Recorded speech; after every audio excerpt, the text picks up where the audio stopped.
Welcome to Legal Nurse Podcast, where you will get tips to expand your LNC skills. I'm Pat Iyer, the host of the show. Every week, you will see or hear interviews with experts and tips from them as well as from me that will help you develop the knowledge that you need to succeed in this exciting field. I want to hear from you.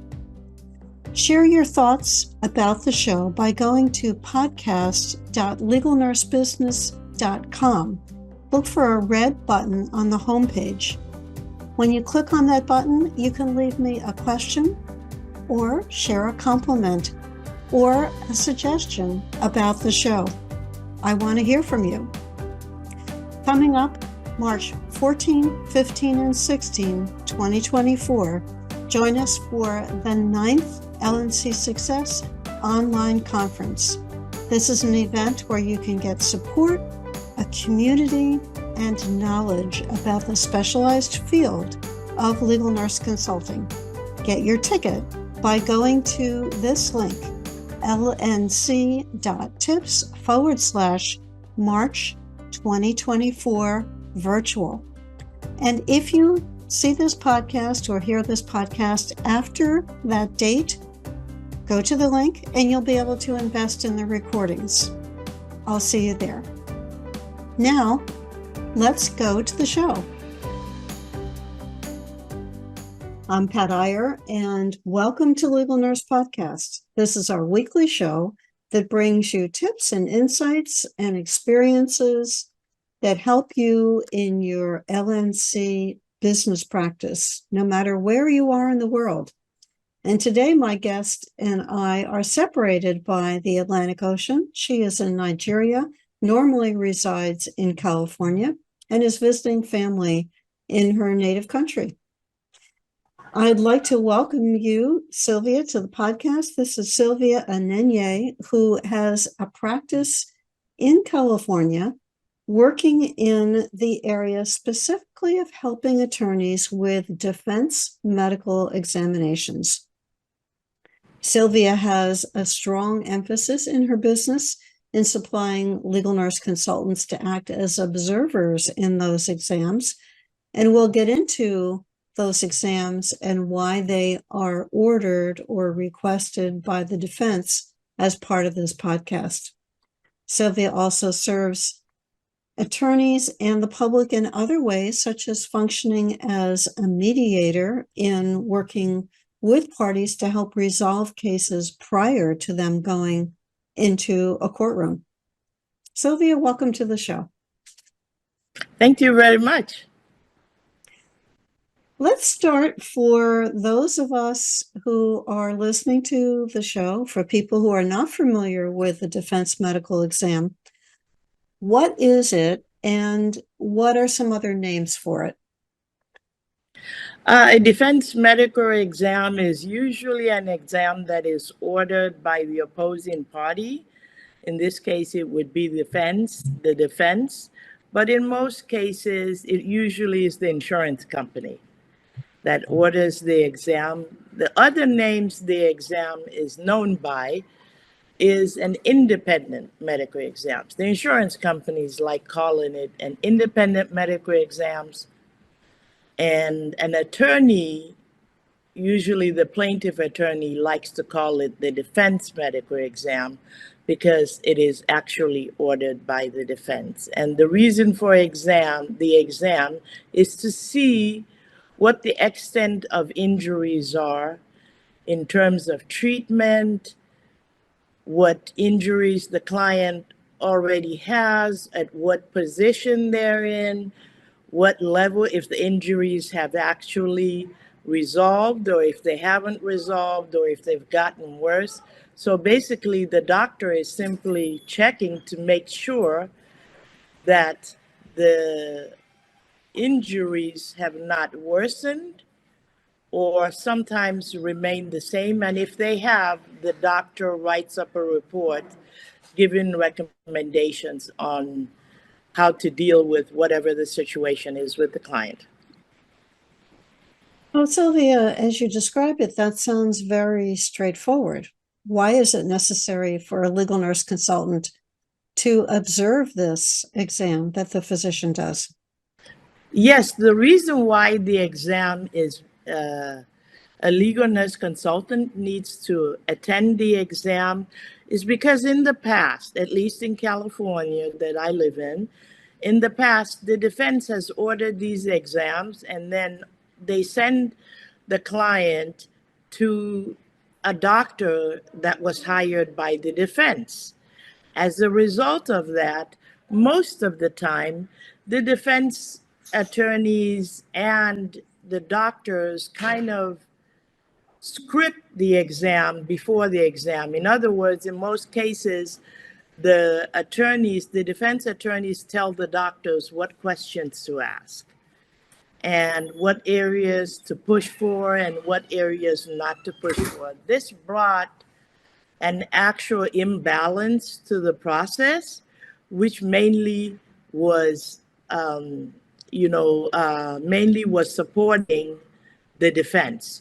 So they passed a law in California where now they allow a nurse, usually a legal nurse consultant, to observe the exam and basically prevent the doctor from asking questions that he's not supposed to ask, which balances the actual exam. And that's the reason why the legal nurse consultant is there. Basically, she's there to advocate for the rights of the plaintiff.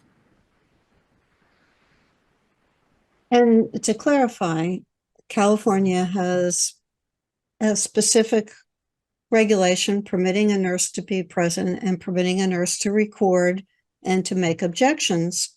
Some states, because the states in the United States are autonomous, do not permit nurses to be present, or if they do not permit recording or have other restrictions on the ability of the nurse in terms of what can be objected to and or not objected to in the context of an observer. So we'll talk about in this podcast Silvia's experiences in California, but be aware that they could be different. If you are working in the United States, in your state, the regulations could be different. And that brings up other nuances associated with the role of the nurse being present in the exam. It sounds to me from what you've just described, Silvia, that this is potentially a very intimidating process for a patient whose attorney has said, the defense has hired a doctor to find out if you are really injured. What do you recommend that LNCs do before the exam to help prepare the patient for this experience? Usually in these exams, you are correct. The plaintiff is usually scared, anxious, and the reason why they're anxious is usually because they've talked to their attorneys and their attorneys have given the clients a little bit of a background on the doctor. And if the doctor is pretty much known as a defense doctor, the attorney will let the client know. And usually what happens in that context is the client gets overly anxious about the exam, about how to handle the exam. So basically what the job of the legal nurse consultant is basically if the client is 100% anxious, our job is to get them from 100% down to possibly 50%. And to do that, you have to have a specific skill. That's why you need to actually be trained as a defense medical exam observer in order to be able to handle this. The reason why that happens is whether the client comes down from the 100% to about 50 depends generally a lot on how well you prep the client. When you prep the client, you're supposed to find out from the client what the areas are that are injured, what the date and time was when the injury occurred, what medications and what treatments they've had up till now, what the treatments have done for them, what the treatments didn't do for them.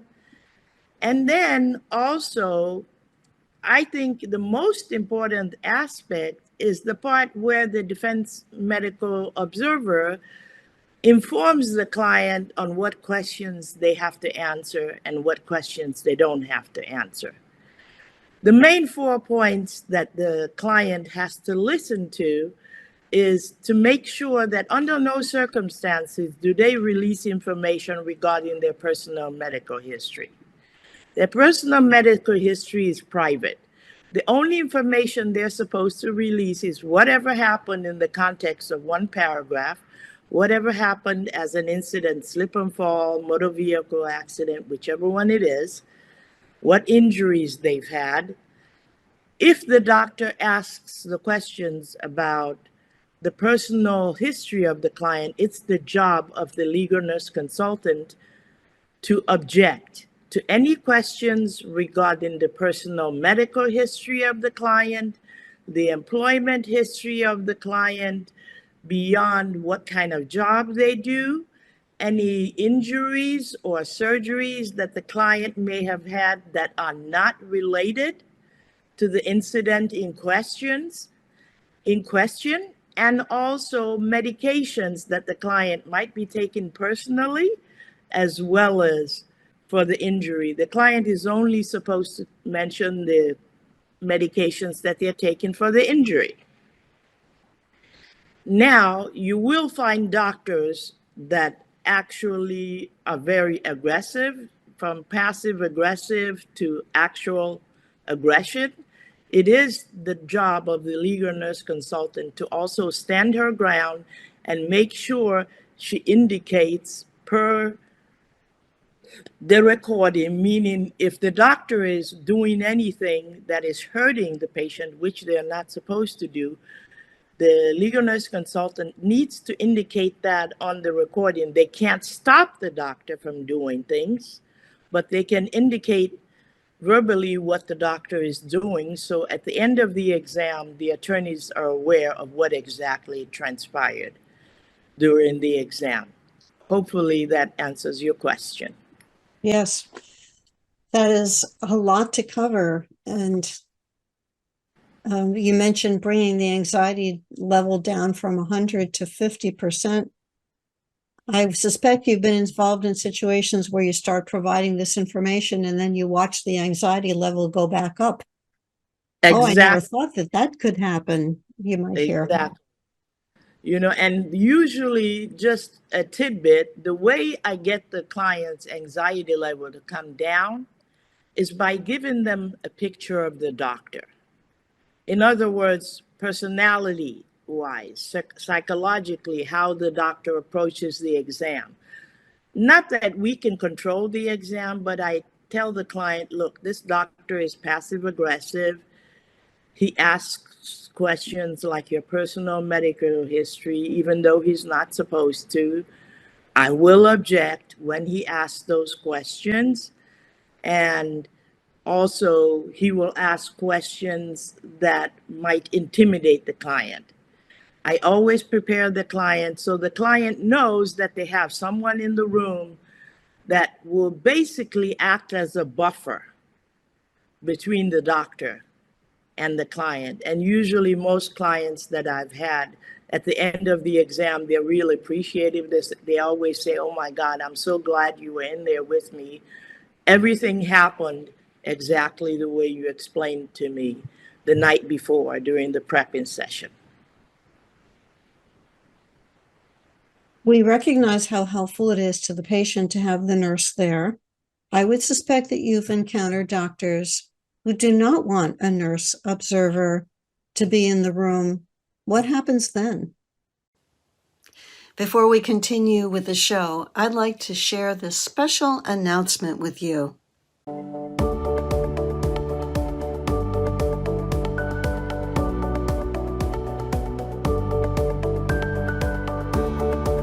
I am so excited that you've turned on this video to find out a little bit more about one of the speakers who is coming to our March 14, 15, and 16, 2024 LNC Success Conference. Dr. Iyer Patel has focused much of his career on looking at the question of quality of care. He has experience as the Vice President of Quality for Team Health, as a Chief Medical Officer of an HCA hospital in Indiana.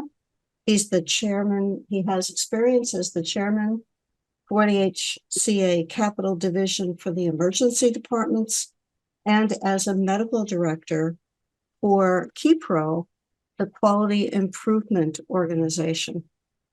I'm excited that you're going to be joining us at our conference and speaking with our legal nurse consultants about the topic of quality. Can you give our viewer a sense of what you'll be covering in your session at the conference?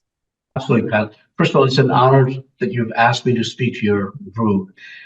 Our focus is really to evaluate case reviews retrospectively for gaps in care, if any, and to really put a chronology together to better understand the situation that took place, identify systemic errors or human errors, and then really work with the council to see what we can do to help rectify the problem. And really, at the end, our goal is several things. One, if we can, as a community, the medical community and the legal community come together as step one and identify gaps, teach these gaps, and modify the policies, protocols within an organization. That is our real goal to succeed 5-10 years from now, to decrease the medical errors that are occurring today. Yeah, I can appreciate your focus on trying to prevent future incidents occurring. It's often something that we lose in the legal system because we're focused on what happened in this case and what are the lessons that the organization may need to know. That's often buried in the midst of the litigation. And yet, if we don't fix those holes and those gaps, problems continue to occur. Absolutely. I mean, if we look back 30 years ago, to Err is Human, the publication that came out in 1999, every 10 years we get a new data, new publications, but the data still remains the same. We are still third leading cause of death in the United States is medical errors. It hasn't changed. And I feel like, one, reporting has increased, which is good. But two, really, we need to take strides in coming together as a community and learning lessons. A lot of times what happens, as you said, we get so bogged down into that one particular case. And once the case is closed in either direction, we need to backtrack again, spend an hour or 2 or 3 to identify lessons learned, identify what potentially we have done different, better in the future, and then maybe turn that into a white paper, turn that into a teaching moment, and pass it on to the colleagues, our medical community, legal community, and just imagine if we had access to the lessons learned on every case that we close out. Imagine how many lessons learned we'll have on our desk right now.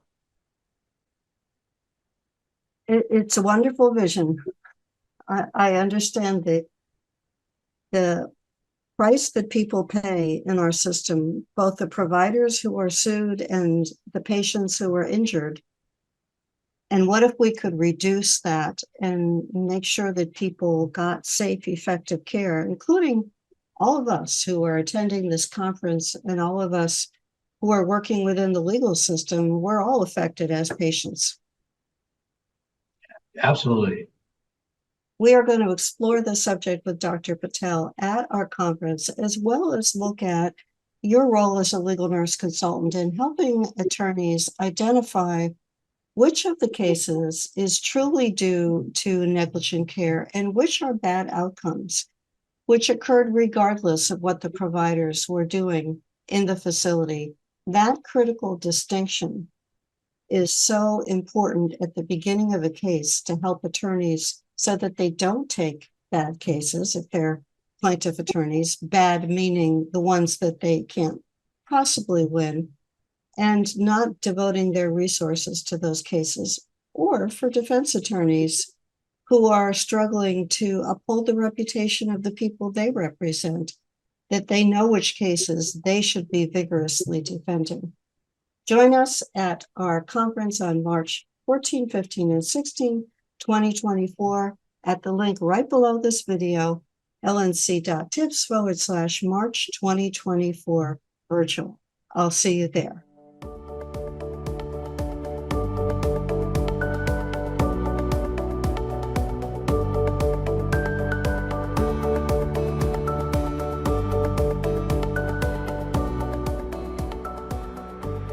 Now let's return to the show. What usually happens then, it becomes on the doctor's part usually an intimidation factor, or if the doctor is not intimidating, the doctor becomes very forward and says, I'm not going to allow a nurse observer during the exam. And it's our duty when the doctor says he's not going to allow an observer, we usually are very professional. I always advise nurses, even though doctors become passive aggressive or very aggressive, when they mention this information, it's very important for the legal nurse consultant to rise above that and still be professional, but still pass along the information. And usually what I tell the doctors here when they say, I'm not going to allow a nurse observer in the exam, I tell them, oh, attorney, I tell the doctor, oh, Dr. So-and-so, in California, nurse observers are allowed, and I'm sure your defense firm have indicated to you that a nurse observer is allowed. Usually at that point, the doctor says, no, I don't have any information that indicates that, which usually is a fibble, because the doctor gets the demand and the doctor also gets the response from the attorneys, both the defense and the plaintiff, attorneys. But what a lot of doctors do is they decide to ignore what the what the response, the plaintiff attorneys want, even though by law, Section 2032, they have to, listen to the information. And what they do is they don't listen to the information, and then they try to bulldoze their way through the exam. And then I tell them, no, sir, this exam is not taking place until you follow the rules of, I draw the attention of the doctor to the demand and the response, that those things came from that paperwork came from the courts, was agreed upon by the people, the lawyers that hired them, as well as the plaintiff attorney as well. So I always indicate to the doctors, if you're not ready to follow the rules, then you need to stop doing defense medical exams. Because a lot of them indicate that, try to treat the patient as if the patient is someone in their practice. And the legal nurse consultant has to draw their attention. Sir, this is not your private patient. This is a legal case, and in a legal case, the rules are different. And if you don't know what the rules are, I could help educate you on the rules. And if not, we might have to cancel this exam and come back when you're ready to follow whatever the rules are. Sometimes the doctor does cancel the exam. Sometimes the doctor will have me call my attorney and tell them what's going on, and they step out for a minute and call their attorney and indicate what's going on. And 95% of the time when they come back in, after speaking to their attorney, the tone changes, because they suddenly realize that, their attorney is saying, no, you have to follow what she's saying. You can do the exam, but you have to go with the protocols and the criteria of what the courts laid out. You don't get to just decide unilaterally what you want to do.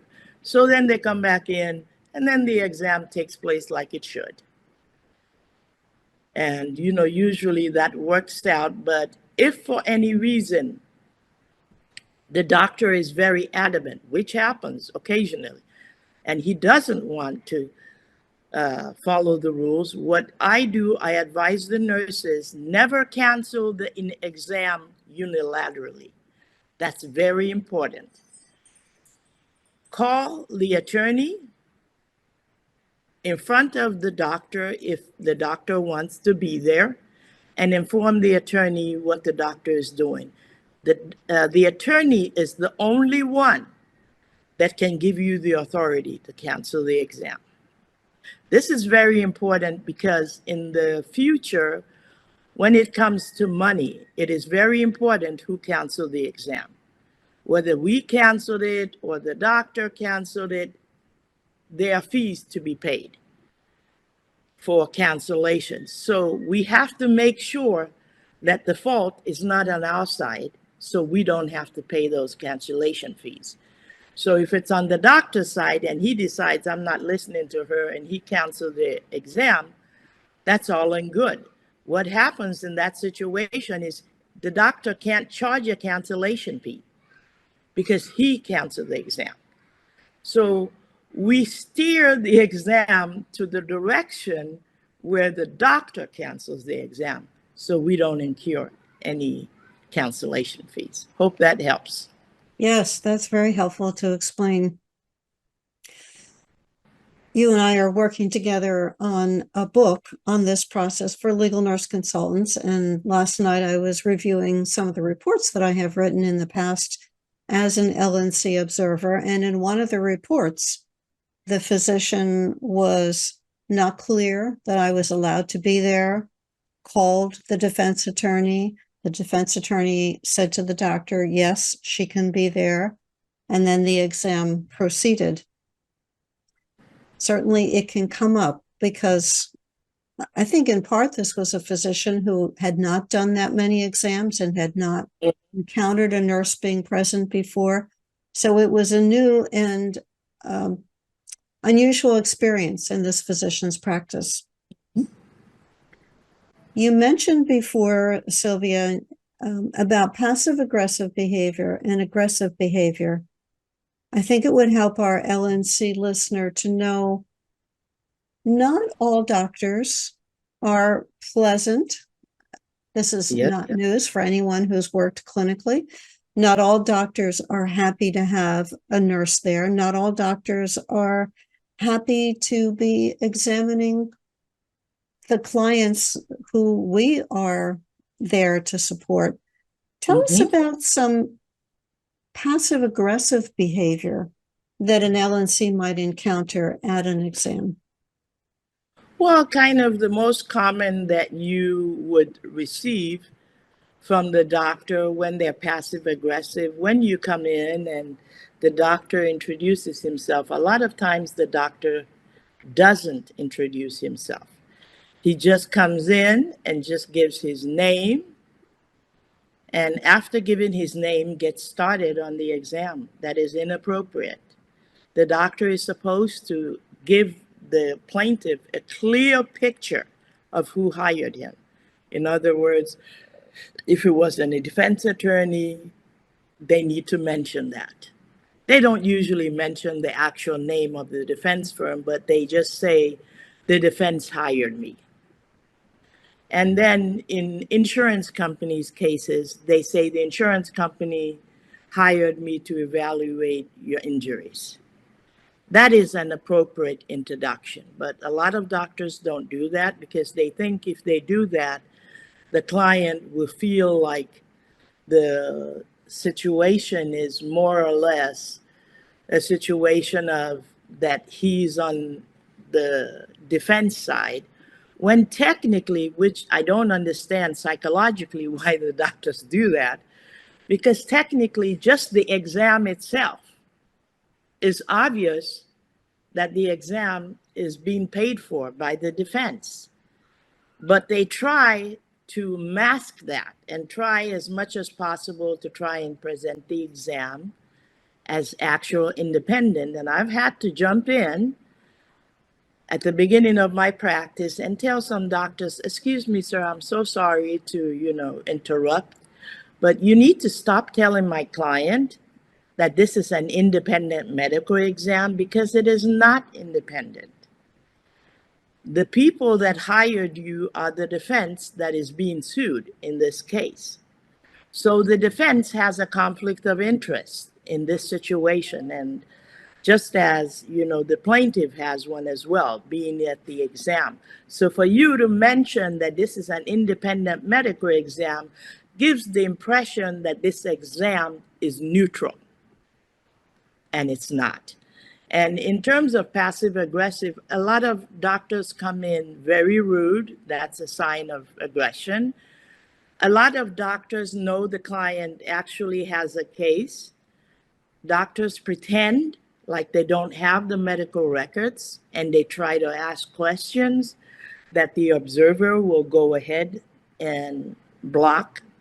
And when the observer blocks the questions, then they flip out. Some of them insult the nurse observer. Some of them give what I would call veiled comments, meaning comments that it is obvious to anyone listening to it is an insult, but they present them as jokes. And then there are doctors, in the 14 years that I've done this, then there are doctors who are just downright aggressive, You shared with me a story of a physician who became aggressive with you. Can you tell our listener what happened in that situation? Yes, what happened in this situation was I came in, it was a neurologist in San Pedro. And myself and the client came in. First of all, the doctor was late starting the exam. He didn't want to start the exam. I had to actually inform him in California of the 30-minute rule of starting the exam. And if the exam doesn't start, legally we're allowed to leave. The doctor, of course, knew what this rule was and called us in at the 28th minute. He left us sitting out there and called us in at the 28th minute. When we came in, he made us wait 10 more minutes, even though he was not really doing anything. I could notice he was not doing anything. He was just writing information in his charts, even though he knew that he was supposed to be doing an exam. When he came into the exam, he didn't introduce himself. I asked the doctor to please introduce himself, so the client knows who he is. The doctor got upset and asked me why I was opening my mouth. That technically I'm not even supposed to open my mouth or say anything. I'm supposed to just sit there, audio record the exam, watch what happens in the exam, and leave. I had to educate the doctor that the scenario he was describing is the scenario for workers' compensation in California, not personal injury. I had to tell the doctor, this is personal injury, this is not workers' compensation, where the nurse doesn't say anything. We have the right to oppose certain questions. I asked him, he asked some questions. He asked questions about the personal medical history of the client. I stopped him. He insulted me at that point, and he said, "You're a stupid lady. I don't know what kind of nurse you are. You're not supposed to say anything. If this was at the hospital, I would make sure you were fired." And then he kept on, and I held my cool. I didn't say anything, and he kept on asking questions. He did the same thing with employment. He did the same thing with prior injuries. I had to stop him. And then finally, he got so upset, he said, "You're a stupid bitch. Why are you blocking my exam? Or why are you preventing me from asking questions that I need to ask?" And I informed the doctor in a very professional manner. I said, "Doctor, you don't need to know the full history of the client in order to do this exam. The full history of the client is in the medical records, which in this case, the doctor had right in front of him. And as he was doing the exam, he was looking at the medical records, which is another thing he was not supposed to do. He's supposed to review the medical records before he comes in for the exam, but he didn't. He was doing the exam and looking at the medical records at the same time. And based on what he saw in the medical records, he formulated his questions. And when I blocked the questions, then he got upset. And finally, when we got close to, he spent an hour and a half on the history portion of the exam and only 30 minutes on the actual physical exam. Towards the end of the physical exam, he got so upset with me that he threw the chart in my direction. He said, "You're a bitch, you don't know what you're doing, you're a nurse, I'm a doctor, I know what I'm doing." When you were in nursing school, when he was in medical school, he indicated, it was an older gentleman, he indicated that when he was in medical school, I was in diapers. I hadn't even, indicated, or hadn't even known that I was going to be a nurse. And I professionally told him, "Sir, I'm so sorry you feel that way, but there are rules in this exam and you have to follow the rules." I kept repeating that phrase to him whenever he was rude or he was asking for something he wasn't supposed to ask. I repeated the same statement. And towards the end, he got so upset, he threw the chart at me. And he was lucky that the chart didn't hit me. The chart stopped short of actually hitting me. And because we were on audio, I indicated to the doctor, "Sir, you just threw the chart at me. I'm making you aware that this is inappropriate behavior for a doctor in an exam. It's definitely a sign of lack of professionalism. And if the chart had actually touched me, that he could be sued for battery. I hope that he was aware, of that possibility."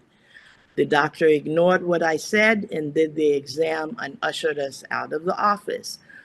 When I got in the car, because it was such a unique situation, I called the attorney and told the attorney what happened. The attorney didn't believe me. The attorney said, "No, you're lying. He didn't do that." I said, "Yes, he did." And I got it on tape. So the attorney said, "No problem. Take your time writing the report, but can you forward the audio to me just so I can get a little bit of a picture of what your report is going to look like?" So I forwarded it to him that night. Once I got home, the very next morning at 7 a.m., the attorney called me. "Oh my God, I can't believe he did that." And I told the attorney, "I told you he did it." Anyway, long and short is the doctor got disqualified from the DME.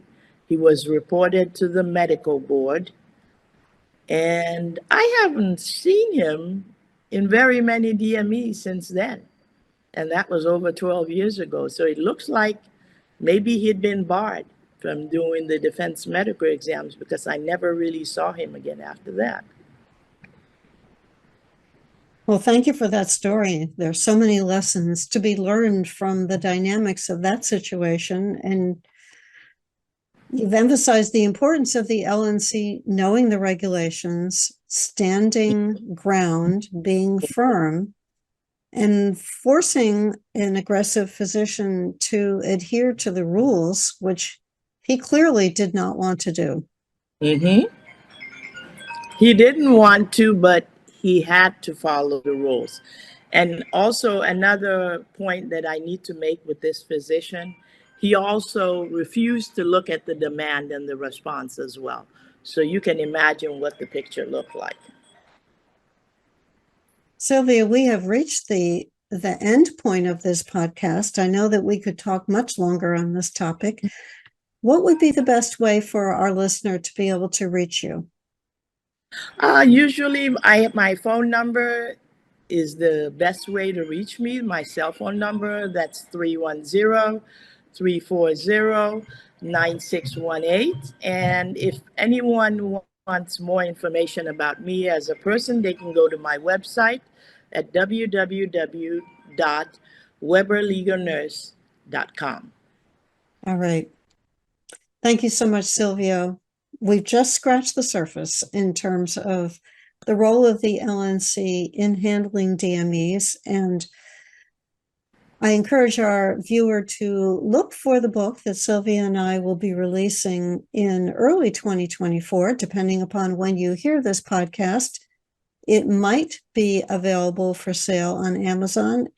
You can reach Silvia to get more information about that book or look for the book on Amazon.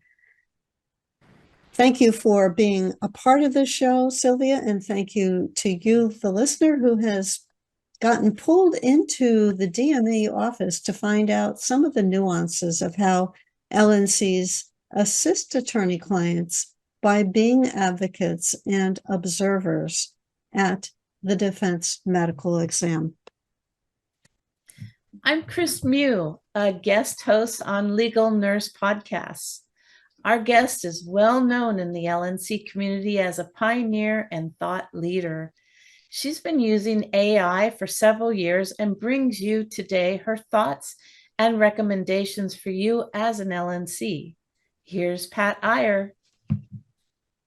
Thank you, Chris. I encourage people to watch this podcast. We talked about some of the positive and negative aspects of using AI, and specifically how you can use it as a legal nurse consultant in your marketing, in writing emails, in editing and creating blogs, and social media posts. We went into some of the occupations that are at risk of being eliminated because of AI, and some of the controversies surrounding the use of AI. And I offered some tips and strategies for how you can responsibly use AI and when you should not use it. You'll all find out the answers to those questions by watching my podcast coming up soon. Great. Be sure you come back and check out Pat's podcast. Thank you so much. I hope you enjoyed this episode. Check out my resources at legalnursebusiness.com and join us for the March 14, 15, and 16, 2024 LNC Success Online Conference. Get your ticket today at lnc.tips/March 2024 virtual. I'll see you there.